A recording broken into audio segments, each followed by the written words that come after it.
Voilà bien, je suis enchanté d'être parmi vous. Donc Antoine Muller, je suis doctorant en philosophie à Paris 10 et à partir de septembre professeur de philo en lycée. Et c'est donc de la mélodie chez Bergson que je vais vous parler. Et plus précisément, c'est à la mélodie comme outil théorique que je vais m'intéresser, à la façon dont ce terme, le terme mélodie, apparaît dans l'œuvre de Bergson, à la place qu'il y prend. Alors, le substantif mélodie, comme Christophe l'a rappelé avant moi, est présent dans toute l'œuvre de Bergson. Il apparaît dans une vingtaine de passages de l'œuvre. Donc, vous avez l'essentiel sur l'exemplier, à quoi il faut rajouter certaines occurrences de phrases mélodiques, thèmes mélodiques ou continuités mélodiques.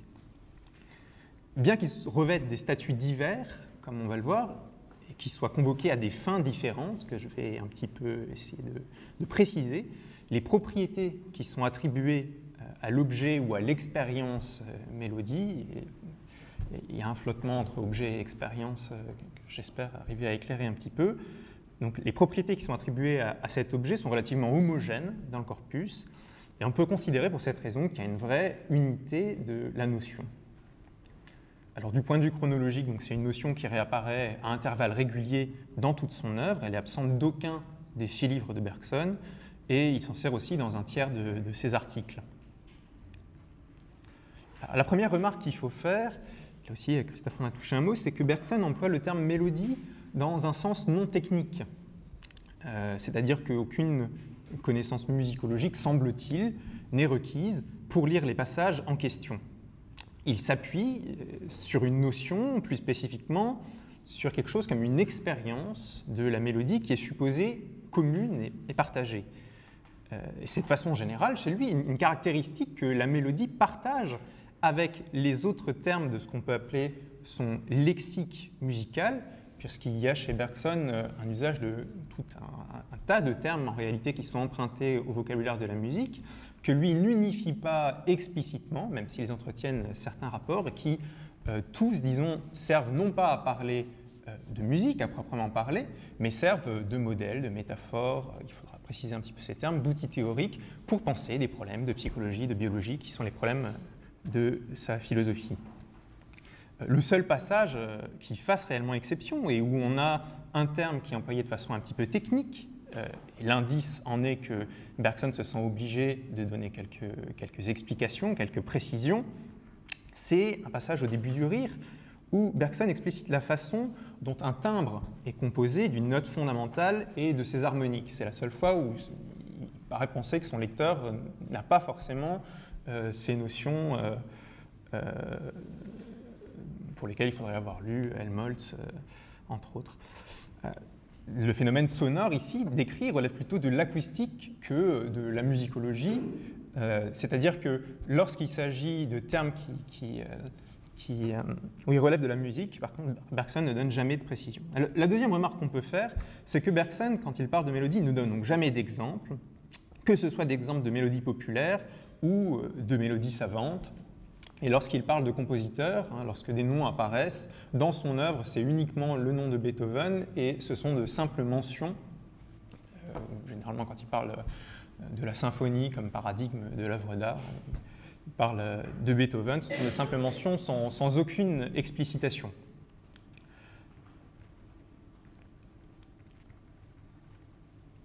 Alors, parce que Bergson parle pour la première fois de mélodie, dans le passage même où est exposé pour la première fois donc, son concept clé, celui de durée, qui est tout juste mentionné à la fin du premier chapitre de son premier ouvrage, L'essai sur les données immédiates de la conscience, et qui est ensuite développé dans le deuxième chapitre, le terme de mélodie est fréquemment mentionné par les commentateurs de Bergson. Mais il me semble que 3 éléments de son étude de ce terme de mélodie sont trop peu convoqués. Premièrement, une vraie étude, une vraie analyse du statut de la mélodie, qu'on renvoie un petit peu facilement à une métaphore. Deuxièmement, une prise en compte donc, des autres outils lexicaux empruntés au domaine de la musique, qui sont nombreux chez Bergson, quoique beaucoup moins remarqués. Et troisièmement, une comparaison entre les traits, les caractéristiques auxquelles Bergson ramène la mélodie, les propriétés par lesquelles il la définit implicitement, si vous voulez, en parlant. Il ne dit jamais « la mélodie, c'est ceci ». mais en parlant de la mélodie, il lui donne certaines propriétés. Donc une comparaison entre ces propriétés qu'il lui attribue, c'est-à-dire celles dont il a besoin pour la construire comme outil théorique, et les propriétés dont se servent certains de ses contemporains, en particulier en philosophie. Et il me semble qu'il faudrait essayer de mieux faire ressortir ce qui, dans l'usage bergsonien de la mélodie, du coup est commun ou au contraire plus curieux, relève de l'exception par rapport à d'autres de ses contemporains. On trouve souvent donc chez les commentaires de Bergson l'expression la métaphore de la mélodie. Et le plus curieux, c'est que cette expression se retrouve sous la plume de certains de ceux qui cherchent à déconstruire l'image d'un Bergson poétique et suave, comme Alexis Filonenko, donc, qui, dans son Bergson ou de la philosophie comme science rigoureuse, prétend, je cite, faire disparaître le thème du bergsonisme comme philosophie musicale et sentimentale.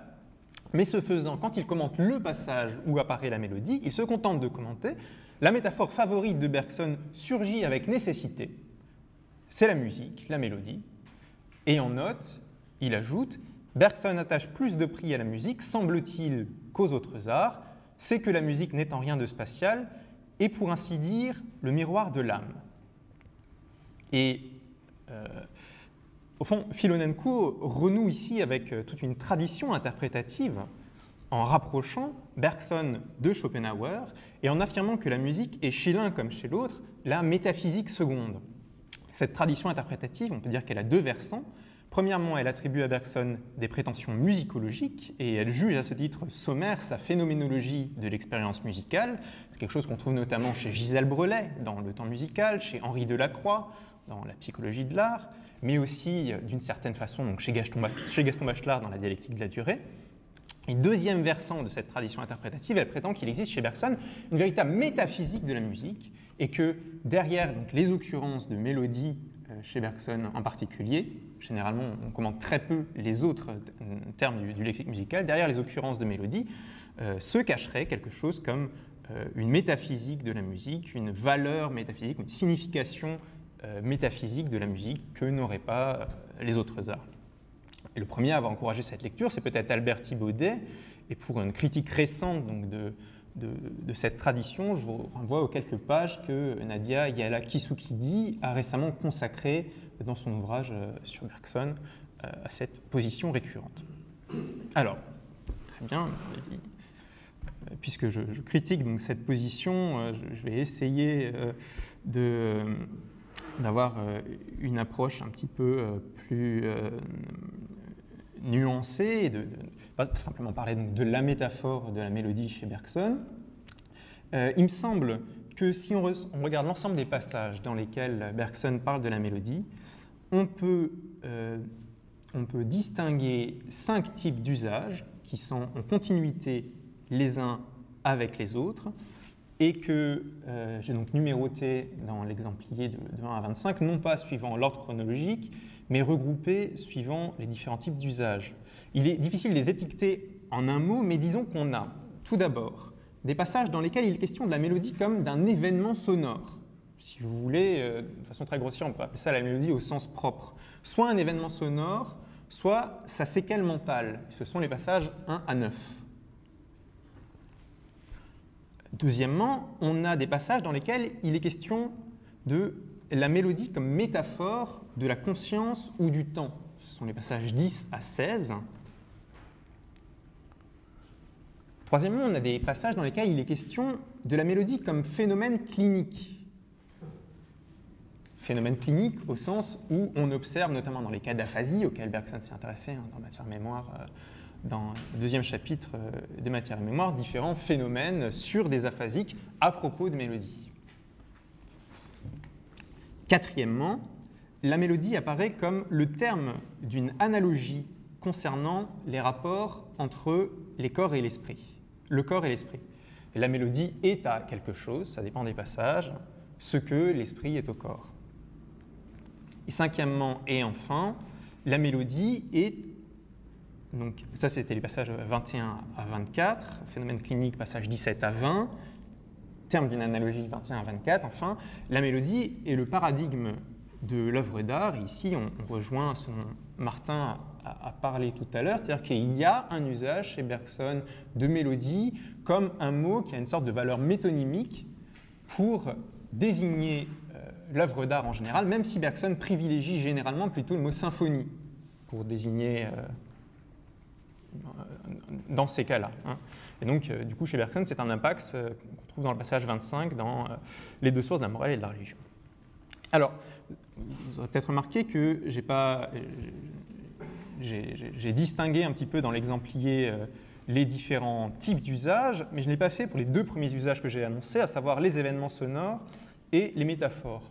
Pourquoi? Parce qu'en réalité, on se rend compte que certaines occurrences balancent, et plus précisément, il y a comme un passage de la mélodie, comme expérience heuristique, voire comme occasion d'accès, d'une part, donc comme occasion d'accès à la durée, au type de perception qui est adéquat pour percevoir ce que Bergson veut dire par durée, donc par sa conception propre et originale du temps, et comme un passage entre la mélodie comme expérience heuristique et d'une part, et la coïncidence entre mélodie et durée ou conscience de l'autre, c'est-à-dire un usage métaphorique de la mélodie. Et c'est pourquoi il est difficile de distinguer radicalement. Il y a des passages qui sont plutôt du côté de la mélodie et d'autres qui sont plutôt, disons, de l'expérience heuristique. Mais il y a des passages qui sont à cheval entre les deux. Et je pense en particulier aux passages qui doivent être indiqués, passages 9 et 10 ou 10 et 11, qui sont les passages de durée et simultanéité en 1922. Alors, il faut insister sur le fait, se disant, si on parle d'un passage dans l'usage, sur le fait que ce passage ne reflète pas un tournant dans l'œuvre, c'est-à-dire qu'il n'y a pas de changement doctrinal ou même de changement de l'évolution de la mélodie. Il y a seulement des tournures plus ou moins ramassées. Bergson dit tantôt la mélodie de notre vie intérieure. Vous voyez le passage 13, qui est un passage célèbre du rire, de la fameuse page d'esthétique de Bergson dans le rire. Bergson parle directement de la mélodie de notre vie intérieure. On a à proprement parler affaire à une métaphore. Et il reprend ce type de formulation en 1922, passage 14, lorsqu'il dit « la vie intérieure est cette mélodie même ». Mais en 1922 aussi, Bergson écrit « notre durée intérieure est quelque chose comme cette mélodie ». Donc on a ici davantage une comparaison qu'une métaphore. Et donc tout se passe comme si, suivant le ton des passages, suivant le caractère plus ou moins ramassé des passages, on passait de la métaphore à la comparaison, et comme s'il y avait donc une sorte de continuité entre l'expérience heuristique et la métaphore. Alors, ce qui est tout à fait clair, c'est qu'il y a une forme de pathos esthétique qui est permis par la mélodie, qui n'est pas développé d'emblée, qui est en quelque sorte présent dès le début, mais qui le sera lorsque le contexte s'y prêtera, c'est-à-dire à partir du moment où Bergson commencera à utiliser la notion de mélodie dans des contextes esthétiques, et la première fois qu'il le fait, c'est dans le rire en 1900. Pour le dire autrement, Bergson joue au fond sur les deux plans avec le mélodie. C'est-à-dire qu'en un sens, en tant que modèle, on peut dire qu'aucune mélodie n'est assez épurée, c'est-à-dire assez dégagée de sa dimension sonore pour atteindre complètement la transparence du schème temporel que vise Bergson quand il parle de la durée, c'est-à-dire du schème, au fond, d'une succession sans séparation, une succession sans séparation.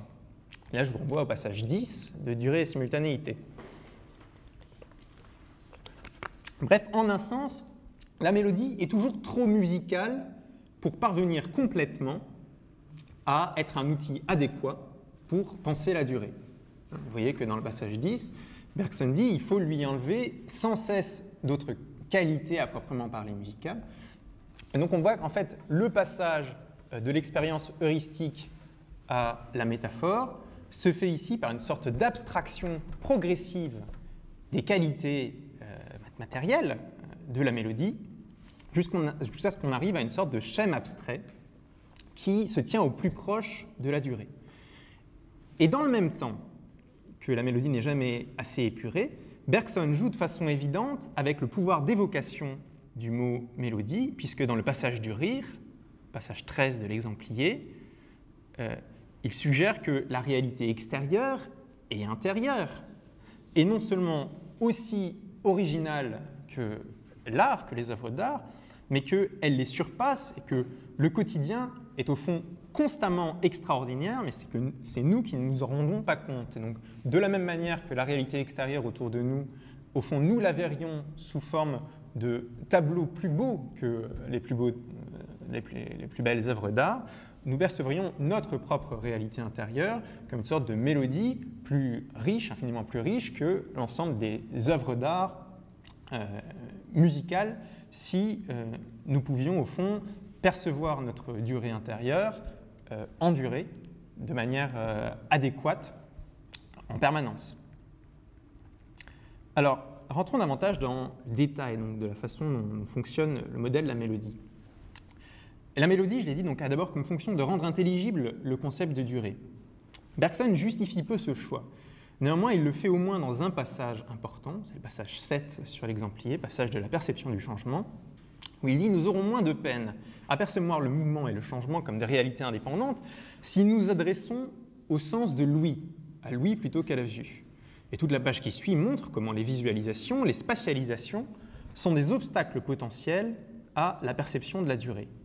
Ça ne veut pas dire évidemment que seule l'intériorité dure, ça veut dire plutôt qu'il est beaucoup plus difficile pour nous de jalonner, de segmenter, de mesurer notre expérience lorsque nous ne pouvons avoir recours ni à la vue, ni à l'espace, c'est-à-dire, on l'a vu avec Christophe aussi, à la motricité.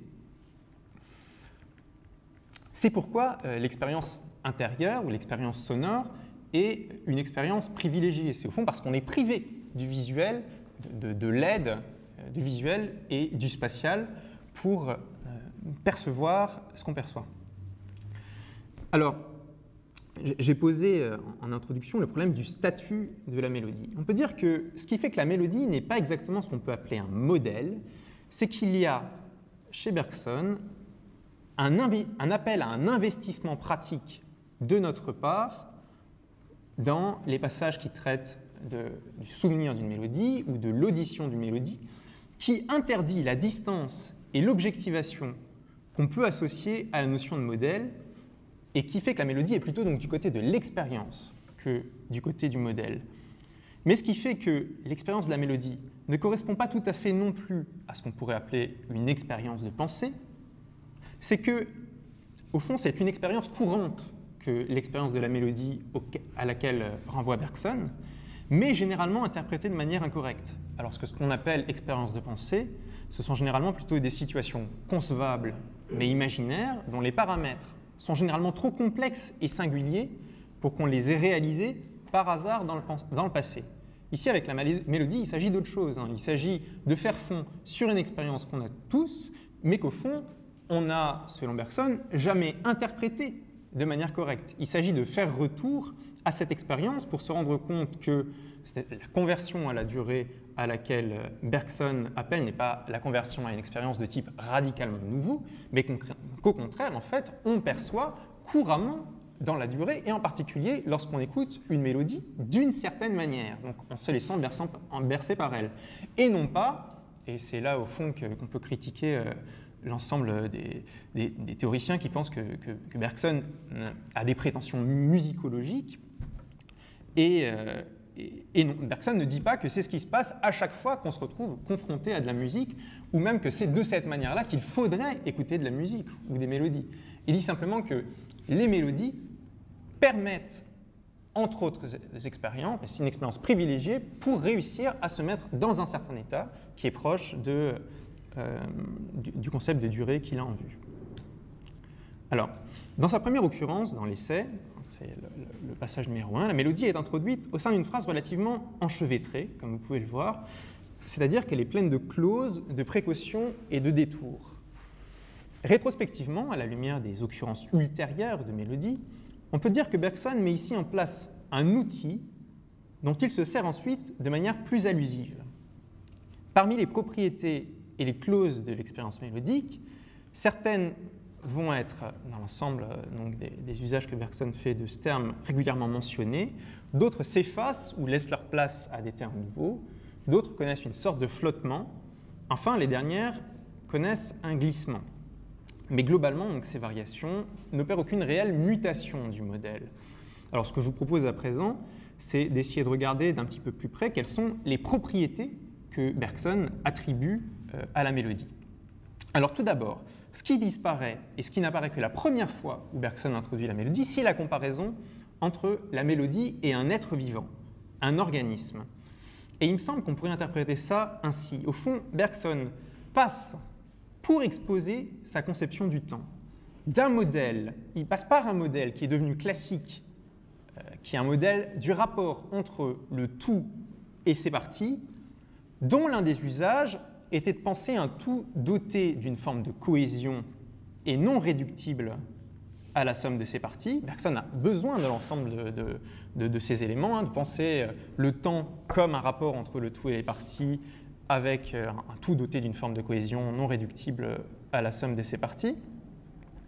Mais Bergson ne se contente pas donc, du modèle de l'organisme, il a besoin d'un modèle temporel, mais on peut dire qu'il s'appuie en quelque sorte sur le modèle de l'organisme, qui est à l'époque déjà un modèle classique, comme l'a montré par exemple Judith Schlanger dans les métaphores de l'organisme, et comme vous le savez qu'il apparaît par exemple avec la différence entre agrégation et association dans le contrat social, ou encore dans la critique de la faculté de juger. À partir de là, au fond, ce modèle de l'organisme n'est plus présent, et de l'être vivant n'est plus présent dans la façon dont Bergson caractérise la mélodie qu'à travers le terme récurrent d'organisation, et qu'à travers des verbes comme s'organiser ou organiser avec soi. Vous voyez les passages 6, mais aussi 3 et 4 pour le verbe organiser ou s'organiser, qui me semble particulièrement intéressant. Bergson dit que les différentes notes d'une mélodie s'organisent les unes avec les autres. Alors, ce verbe et donc la métaphore de l'organisme comme métaphore de transition en quelque sorte disparaissent après l'essai sur les données immédiates de la conscience. Donc on peut dire qu'au fond, ils ne servent qu'à mettre en place le modèle de la mélodie, l'expérience de pensée de la mélodie. Alors, parmi les éléments, parmi les propriétés qui seront toujours à nouveau réaffirmées lorsque Bergson décrira sa mélodie, on peut dégager tout d'abord la succession. La succession, c'est-à-dire simplement le rapport entre un avant et un après. Deuxièmement, la pénétration mutuelle des différents moments de la mélodie. Pénétration mutuelle des différents moments. Troisièmement, la solidarité de ces moments. Comme Bergson ne définit pas ces différentes propriétés, on peut se demander si solidarité est ici quelque chose de différent de la pénétration, mais c'est un terme qui revient lorsque Bergson essaye de penser la durée. Quatrièmement, et cette fois-ci après l'essai sur les données immédiates de la conscience, la notion de continuité. La mélodie est continue.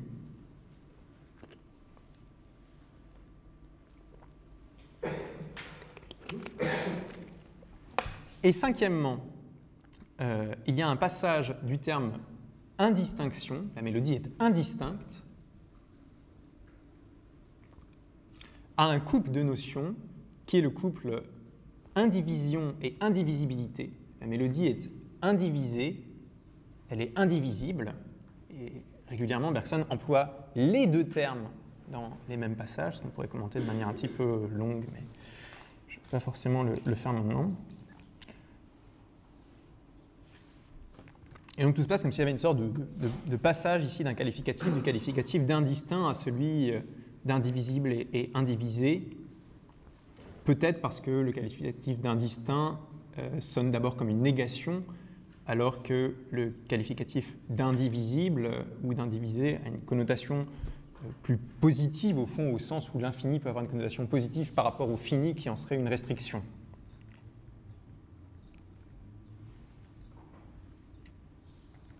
Alors, à côté de ces éléments qui sont toujours à nouveau réaffirmés comme des propriétés de la mélodie, il y a des éléments qui, parce que Bergson va se servir donc, de ce modèle de la mélodie de façon allusive, comme au fond un outil qu'il a déjà mis en place et du coup vers lequel il peut opérer un raccourci toujours à nouveau.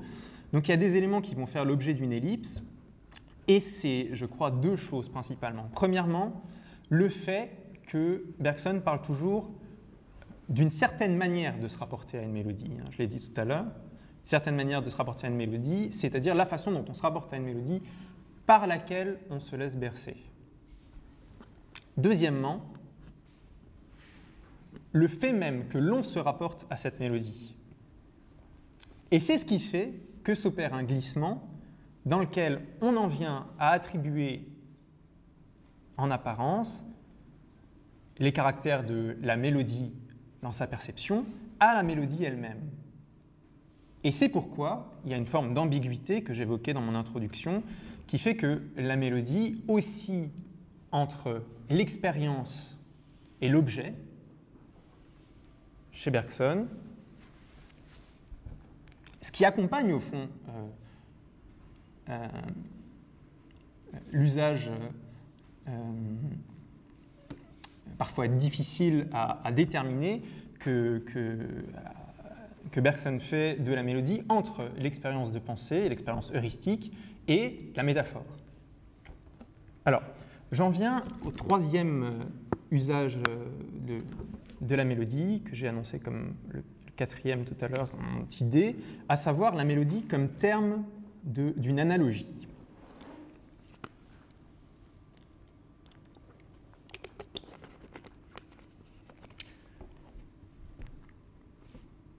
Alors, il me semble que dans les différents cas que j'ai regroupés, je n'ai pas mon exemplaire sous les yeux, mais ça doit être les passages 24, 23, 22, 21, de 21 à 24. On peut dire que la mélodie apparaît dans des modèles qui font intervenir des techniques sonores dont la fonction est de penser le rapport entre le cerveau et l'esprit, la matière et l'esprit, le parallélisme psychophysique, et donc le rapport entre la matière et les réalités qualitatives. Le cas du phonographe est intéressant car il pose problème. Il peut être, et il a été en effet, l'exemple du phonographe, utilisé en deux sens contraires. Bergson fait du phonographe, dans le passage où il utilise, un argument d'un contradicteur imaginaire, se servant de ce modèle pour penser le souvenir comme trace cérébrale, et donc, au fond, comme simple résultante psychique d'un phénomène physique, donc comme argument, le phonographe comme argument d'un partisan du parallélisme psychophysique.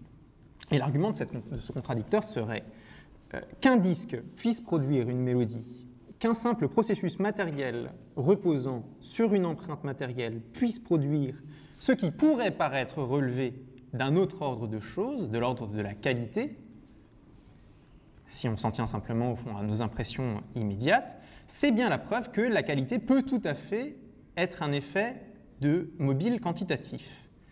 Et dans le passage où Bergson mobilise le phonographe, donc passage numéro 23 de l'exemplier, Bergson ne réfute pas cette objection sur la base de ce modèle, mais en réalité, c'est qu'il l'a fait 5 ans auparavant dans l'évolution créatrice, dans le passage... excusez-moi, le passage dont on vient de parler, le passage numéro 24, et la réfutation de Bergson, donc 5 ans auparavant, se trouve dans le passage numéro 23, où Bergson l'a fait en réalité en distinguant 3 types de causalité selon que la quantité et la qualité de l'effet dépendent ou non de la cause. La quantité et la qualité du mouvement d'une boule de billard dépendent de celle de la boule qui la pousse. Ni la quantité ni la qualité de l'explosion de la poudre ne dépendent de celle de l'étincelle qui la fait exploser. Mais dans le cas de l'enregistrement musical, c'est-à-dire de la mélodie produite par la lecture du cylindre, la quantité dépend de la cause, en ce sens que lorsque la cause cesse, c'est-à-dire lorsqu'on relève l'aiguille du cylindre, la mélodie s'interrompt. Mais pas la qualité, qui, elle, préexiste dans le disque. Donc ce n'est pas l'analogie entre la mélodie et le souvenir que Bergson critique ici. Ce qui est critiquable dans cette analogie, c'est plutôt la théorie implicite du rappel, c'est-à-dire de la façon dont les perceptions présentes sollicitent la mémoire, que cette analogie véhicule et qui est trop peu pragmatiste. Et au fond, Bergson s'appuie ici sur les développements de sa théorie de la mémoire dans Matière et Mémoire en 1896. Alors, au passage, vous noterez, et c'est intéressant, entre 1907 et 1912, que lorsque Bergson, et c'est rare, ce sont les deux seuls passages où il le fait, lorsque Bergson s'appuie sur des appareils à musique, la première fois, il parle d'un cylindre, et la deuxième fois, il parle d'un disque. La question qu'on peut se poser, c'est est-ce que si Matière et Mémoire avait été écrit plus tard, à un moment où la phonographie était d'usage plus courant, celle-ci aurait joué un rôle plus important comme modèle de la mémoire. En effet, à la lumière de ces textes, donc de 1907 et 1912, il semble que les appareils à musique étaient des appareils particulièrement adaptés pour Bergson pour penser sa théorie de la mémoire, mais on peut penser que c'est pour des raisons historiques, tout simplement de développement de l'industrie du disque et des cylindres, qu'en 1896, ces procédés, ces appareils n'étaient pas encore suffisamment courants, alors qu'en 1907, 1912, ils le deviennent. Non seulement ils le deviennent, mais peut-être qu'on a ici la trace dans les textes de Bergson à 5 ans d'intervalle de la façon dont le disque triomphe progressivement du cylindre au début du siècle. Alors, j'ai parlé d'éléments parmi les propriétés de la mélodie qui connaissent un flottement. Parmi les éléments qui connaissent un flottement, on peut noter, et c'est là qu'il me semble qu'on peut rebondir sur l'intervention concernant Bergson et Bachelard de Christophe, que pour Bergson, lorsqu'il est question de la mélodie comme expérience, peu importe qu'on se rappelle ou qu'on entende une mélodie, peu importe qu'on la produise ou qu'on la perçoive. Dans le texte numéro 1, au fond, on ne peut même pas décider à coup sûr s'il s'agit d'une remémoration volontaire ou d'une réminiscence involontaire, lorsqu'on se rappelle une mélodie. Comment se fait-il que ce facteur soit indifférent pour Bergson? Comment se fait-il qu'il soit indifférent que la mélodie dont il est question soit connue ou ne soit pas connue de la personne en question? Dans la perspective de Bachelard, il s'agit là d'un amalgame abusif, car selon Bachelard, la mélodie, pour être mélodie, a besoin de la répétition, elle a besoin de l'anticipation, elle a besoin de l'attitude au fond de l'auditeur.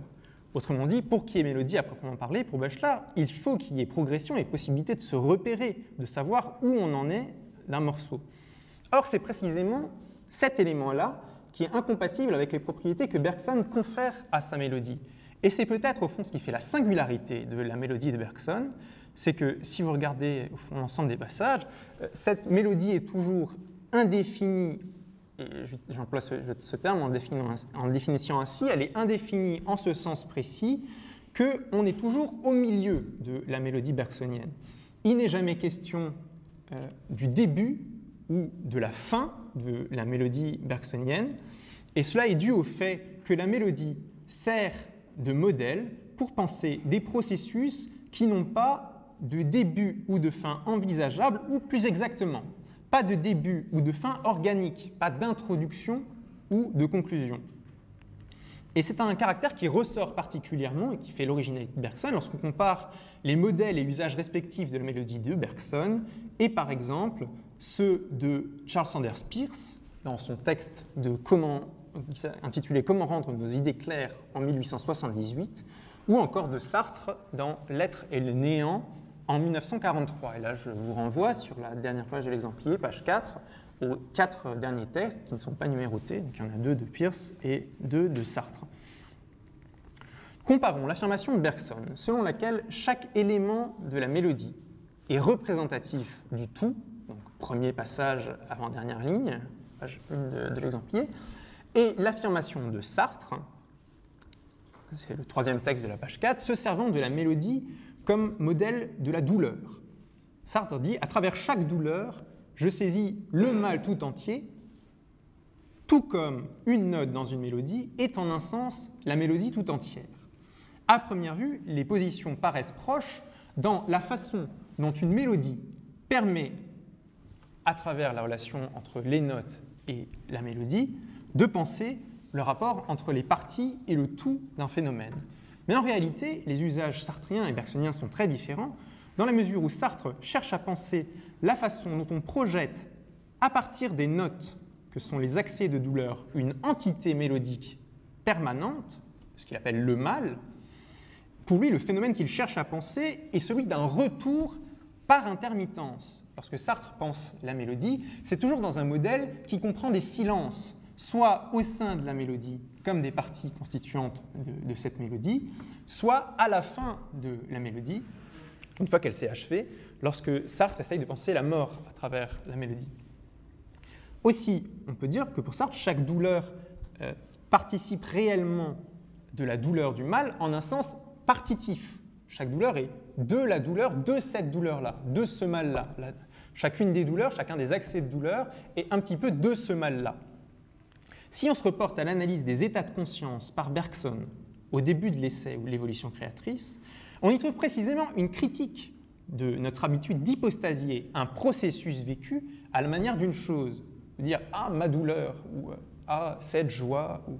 La façon dont une partie d'un ensemble psychique est solidaire de cet ensemble diffère donc radicalement du modèle sartrien. Si on part de la mélodie comme métaphore de la durée, cela n'aurait aucun sens d'un point de vue bergsonien. Donc si on part de la mélodie chez Bergson en tant que métaphore de la durée, cela n'aurait aucun sens d'un point de vue bergsonien de dire qu'on a toujours affaire à la même mélodie intérieure, au sens où Sartre parle d'une permanence, dans la mesure où la conscience est semblable à une mélodie qui intègre au fur et à mesure tous les éléments qui se présentent et qui donc se modifient sans cesse, qui est changement. La notion de permanence est illusoire et celle d'identité n'a de sens, au fond, chez Bergson, que si on la rattache à celle de continuité. C'est à travers la notion de continuité qu'on peut parler, à la rigueur, d'une identité de la mélodie bergsonienne. Si on part à présent de la mélodie comme événement sonore et plus comme métaphore, donc chez Bergson, en réalité, l'attention de Bergson ne porte pas du tout sur l'objet musical, mais sur le type de perception que cet objet favorise. On peut même affirmer dans cette mesure qu'il serait contraire au sens du modèle bergsonien de distinguer ce qui, dans ce qu'on entend, est bien censé faire partie d'une mélodie et ce qui est, par exemple, bruit parasite. On voit à l'épreuve de ce cas en quoi la métaphore et l'événement sonore se rejoignent chez Bergson. Alors, pour expliquer ce qui fait la cohésion d'une mélodie événement sonore et par extension des processus que l'on saisit à travers la métaphore de la mélodie, la conscience, la durée, Bergson donne 3 indications. Il dit qu'une mélodie a une certaine plasticité, mais que cette plasticité est limitée. C'est dans le passage numéro 1. Lorsqu'on appuie plus que de raison sur une note d'une mélodie connue, on remarque un changement qualitatif apporté à l'ensemble, ce qui fait qu'au bout d'un moment, en quelque sorte, la mélodie craque, sort de la mélodie. Deuxième élément, une mélodie raccourcie et dénaturée. C'est le passage numéro 14, ou encore ce n'est plus la même, passage numéro 7. Tout dépend, pourrait-on dire, je passe là-dessus, enfin, oui, tout dépend si on conçoit la mélodie à laquelle on arrive en raccourcissant une mélodie comme un ordre différent de celui qu'on attendait, c'est-à-dire de la mélodie de référence, ou alors si on n'y voit qu'un désordre en se référant à la première mélodie comme ordre qu'on attendait. Enfin, et troisième élément, troisième indication de Bergson, ce sont les additions incessantes qui assurent l'indivision de la mélodie. Je crois que c'est ça, en fait, l'élément clé en rapport à ce que j'appelais tout à l'heure l'indéfinition de la mélodie bergsonienne, cette idée que pour qu'une mélodie reste une mélodie selon Bergson, c'est-à-dire dans le modèle de la mélodie que Bergson utilise, il faut qu'elle ne se termine pas. Au fond, elle reste mélodie tant qu'elle n'est pas achevée. Ce sont les additions incessantes qui assurent son indivision. En un mot, l'idée qui résume le modèle bergsonien de la mélodie tient en ceci qu'elle s'étend du commencement à la fin de notre existence, mais que ce commencement étant toujours derrière nous, la fin étant toujours à venir, ils ne peuvent pas évidemment être envisagés comme des éléments qu'on surplombe. On ne peut pas surplomber la mélodie de notre vie, la mélodie de la conscience, la mélodie de la durée, de l'extérieur comme quelque chose qu'on envisage à partir du moment où ça a commencé ou à partir de l'après le moment où ça aura fini. Et c'est précisément ici que Bergson non seulement s'écarte de l'usage de la mélodie de Sartre, Bachelard ou Peirce, mais utilise un modèle de la mélodie qui, en un sens, est surprenant d'un point de vue musical en ne faisant jamais référence à cette caractéristique de la mélodie qui est d'être finie ou une certaine conception de la mélodie qui est que la mélodie est quelque chose de fini ou en tout cas qu'elle a un rapport de tension avec sa fin. Une comparaison avec Peirce permettra de saisir en quoi donc, ce modèle est surprenant d'un point de vue musical. Sans entrer dans des considérations musicologiques très avancées, Peirce se sert du modèle de la mélodie, donc comment rendre nos idées claires en 1878, un petit article très célèbre. Peirce se sert du modèle de la mélodie pour modéliser le rapport de la pensée à la croyance. Dans les grands mots, il va y avoir une analogie entre, d'une part, la mélodie et la demi-cadence, et d'autre part, la pensée et la croyance. La pensée serait à la mélodie, ce que la croyance est à la demi-cadence. En deux mots, pour Peirce, la pensée, il faut la comprendre comme position de problème, comme délibération, comme recherche de solution. La pensée est provoquée par le doute, à savoir l'indécision, l'hésitation quant à la façon dont on doit agir dans une circonstance particulière. Et la fonction de la pensée, c'est de produire des croyances. Donc la pensée tend vers des croyances ou des habitudes, il dit qu'au fond c'est la même chose. Et qu'est-ce qu'une croyance pour Peirce? C'est une disposition à agir d'une certaine manière dans certaines circonstances. C'est ça qui définit et qui caractérise une certaine croyance pour Peirce. En comparant la pensée à une mélodie, Peirce fait du caractère fini des mélodies, plus précisément du fait que les mélodies tendent vers la résolution d'une tension, leur caractéristique essentielle, puisque la croyance sera comparable à une demi-cadence. La pensée s'arrête avec la croyance comme la mélodie avec la demi-cadence. Et la façon dont Peirce caractérise la mélodie revient à conférer un rôle central au rapport de force et de tension propre au système tonal et à la logique du retour final à la tonique. Ce qui, dans son modèle, est un peu étrange, dans le modèle de Peirce, c'est qu'en le prenant à la lettre, toute mélodie devrait tendre vers une résolution aussi rapide que possible, ça rappelle ce qu'on a dit tout à l'heure avec Schoenberg, tandis que le fait de penser tandis que le fait pour Peirce de poser des problèmes de façon gratuite, par dilettantisme, comme il le dit, il le considère comme une sorte de perversion, et que du coup, une autre facette du même paradoxe, c'est que parmi l'ensemble des contenus psychiques qui peuvent nous traverser, il y en a certains qui, pour Peirce, ne sont pas à proprement parler de la pensée, parce qu'ils ne tendent pas vers l'action, parce qu'ils ne tendent pas vers la production de croyances, et parmi eux, Peirce liste l'audition d'un morceau de musique.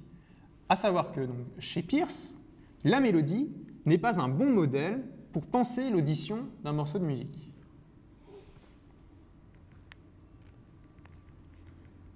Voilà. Donc j'aimerais conclure sur le fait que, contrairement à un certain nombre de ses contemporains, Bergson n'utilise pas cette composante de la notion de mélodie qui est d'être une séquence finie ou délimitée, comportant un début, une fin assignable, reconnaissable pour des raisons musicologiques, qui font en même temps un certain type d'usage et de perception.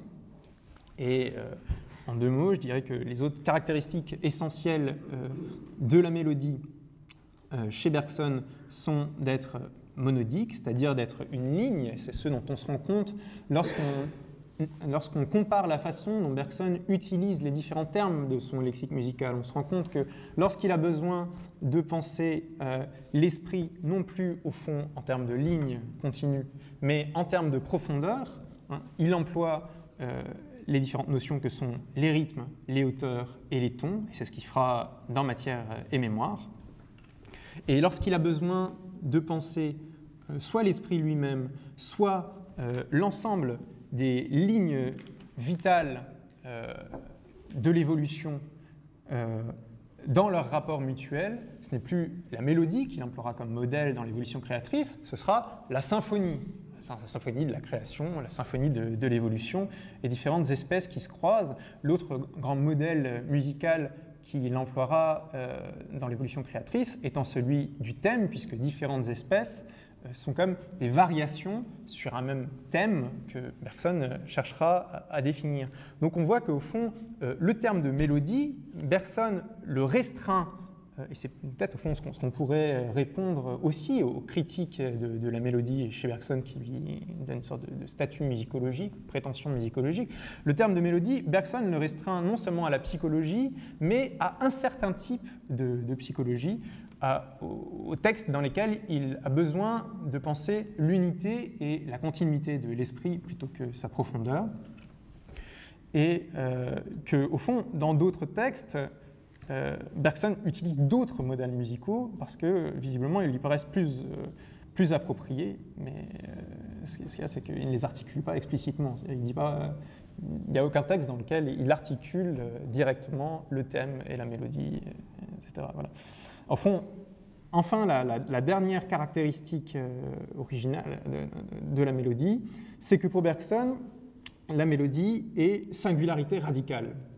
C'est-à-dire que Bergson n'envisage pas la répétition de la mélodie quand il l'utilise comme un modèle. Non seulement, donc, pour lui, la mélodie est monodique, non seulement elle est indéfinie, mais une même mélodie ne se répète jamais. Lorsqu'il a besoin de penser, lorsqu'il a besoin d'un modèle musical pour penser la répétition et la variation, il utilisera justement le modèle du thème et de la variation.